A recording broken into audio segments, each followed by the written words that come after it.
ఎండ దెబ్బ వడదెబ్బ మనకు తగులొద్దంటే మనం 3 తాగాలి. ఏంటవి? మజ్జిగ, కొబ్బరి నీళ్లు, లెమన్ నిమ్మరసం. ఓకే, ఎందుకు?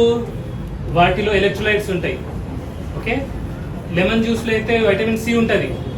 దానివల్ల ఏమైతుంది? బాడీ హైడ్రేట్ అవుతుంది, కూల్ ఉంటుంది. ఎండ దెబ్బ వడదెబ్బ మనకు తగలదు. మరి ఈ ఎండలో మనకు వడదెబ్బ తగలాలి. ఓకే, హీట్ స్ట్రోక్ మనకు తగలాలంటే మనం ఏం తాగాలి? షుగరీ డ్రింక్స్, అంటే ఈ cool drinks, okay, soft drinks, energy drinks, duplicate fruit juices.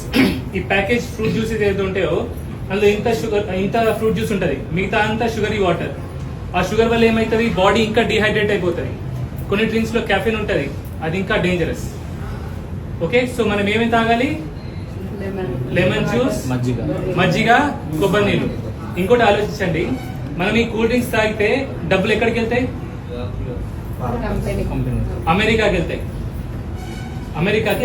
America వాడు ఏం చేస్తాడు? ఆ డబ్బులతో చిన్న చిన్న దేశాలని బెదిరిస్తాడు, వాళ్ళ మీద బాంబులు వేస్తాడు, రౌడీజం చేస్తుండు కదా. అదే డబ్బులతో మనం మజ్జిగ కొంటే, మజ్జిగ తాగితే మన పేద రైతులకు ఆ డబ్బు చెందుతుంది. ఓకే, వాళ్ళ కడుపులు నిండుతాయి. సో మనం ఏం తాగాలి? సో రౌడీకి డబ్బులు ఇస్తారా? రైతుకి డబ్బులు ఇస్తారా? ఇండియాకి డబ్బులు ఇస్తారా? అమెరికాకి డబ్బులు ఇస్తారా? ఇండియా అన్నారు కాబట్టి మీ అందరికి నా తరఫున మజ్జిగ ఫ్రీ.